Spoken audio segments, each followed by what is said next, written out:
Have you ever set a massive goal, gotten all fired up, and then just fizzled out? You're not alone. Today we're diving into a book that completely changed the game for millions of people, Atomic Habits by James Clear. He makes this incredible case that real, lasting change doesn't come from some huge, heroic effort. Nope, it comes from tiny, almost invisible changes you make every single day. So let me ask you this right out of the gate. Do you believe that to get massive success, you need to take massive action? I mean, that's what we're always told, right? Go big or go home. But what if that idea is actually what's been holding you back this whole time? Okay, check this out. What if you just tried to get 1% better each day? It sounds like nothing, right? Almost pointless. But James Clear lays out the math, and it is absolutely staggering. If you improve by just 1% every day for a year, that tiny effort compounds. You don't just end up a little better, you end up 37 times better. That is the kind of power we're talking about. And this quote from Clear just nails it. Habits are the compound interest of self-improvement. It's such a perfect analogy. Just like money in a savings account multiplies over time, the effects of your habits multiply. These small daily efforts don't just add up, they snowball into something incredible. So how do we actually get this compounding effect to work for us? Well, this is where James Clear flips the script. He argues most of us are coming at this completely backwards. The first big shift he asks us to make is to stop focusing so much on your goals and start focusing on your identity. So a lot of us set what Clear calls outcome-based habits. We fixate on the result we want, like, I want to lose 20 pounds. But he says a much more powerful way to think about it is to build identity-based habits. Here, the focus totally shifts to who you want to become. It's not, I want to lose weight. It's, I am a healthy person. You see the difference? The goal isn't just to cross a finish line. It's to become the kind of person who lives that way naturally. Clear has this great visual for it. 3 layers of change. Most of us start on the outside ring, with the outcomes we want. Then we might think about the processes or the habits to get us there. But Clear argues that real, lasting transformation starts at the very center, your identity. Change has to work from the inside out.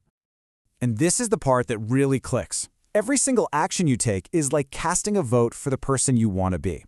So every time you go for a run, you're not just exercising, you're casting a vote that says, I am a runner. Every time you sit down to write one page, you're casting a vote for, I am a writer.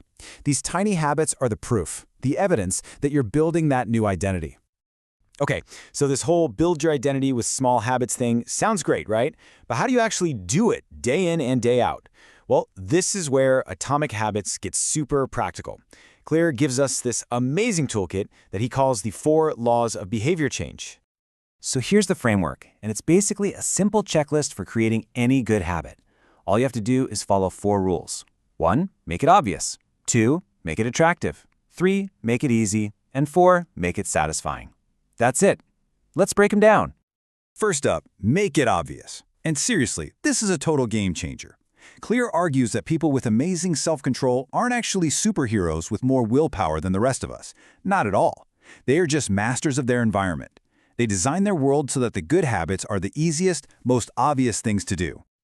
And here's a brilliant way to make a habit obvious. It's a technique Clear calls habit stacking.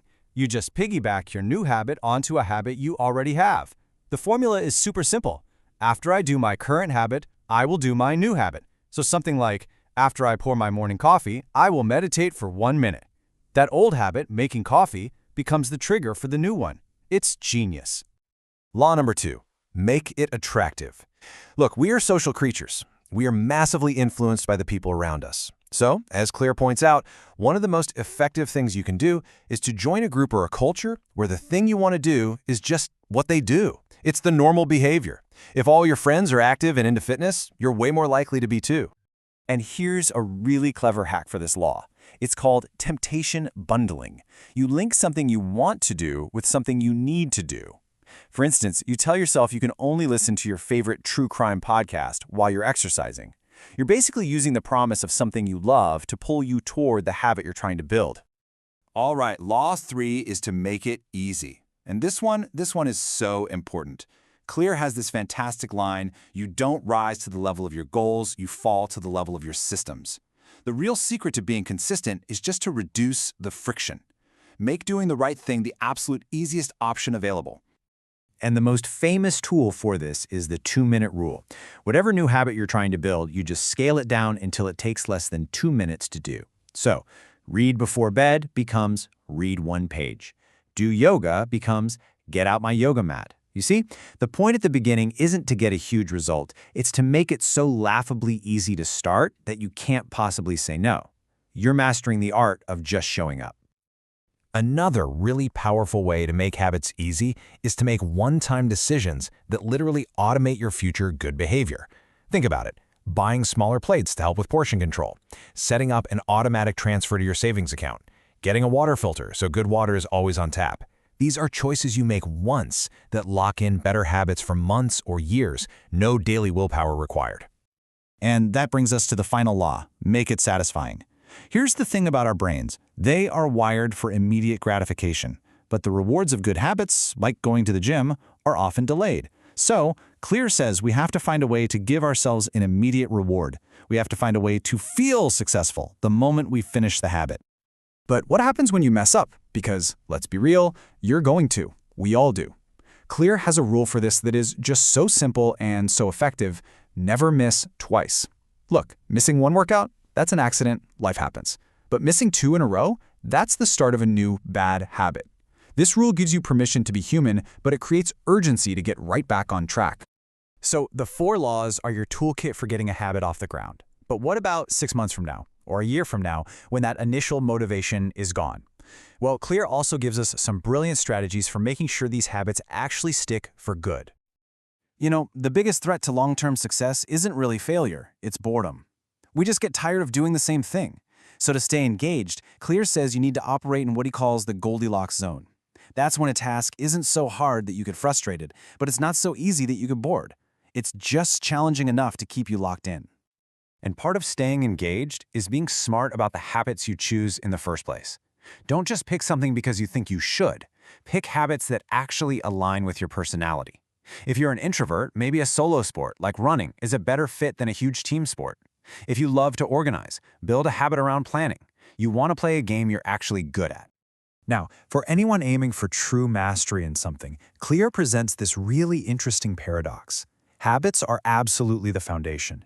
They make the basics automatic so your brain is free to focus on the next level, but they can also become a ceiling. Once something is completely automatic, you can stop paying attention and get complacent.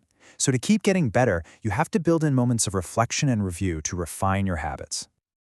Okay, we have covered a ton of ground here, from that incredible power of compounding to building your identity all the way through the 4 laws. So let's bring this all home and make it something you can use right now.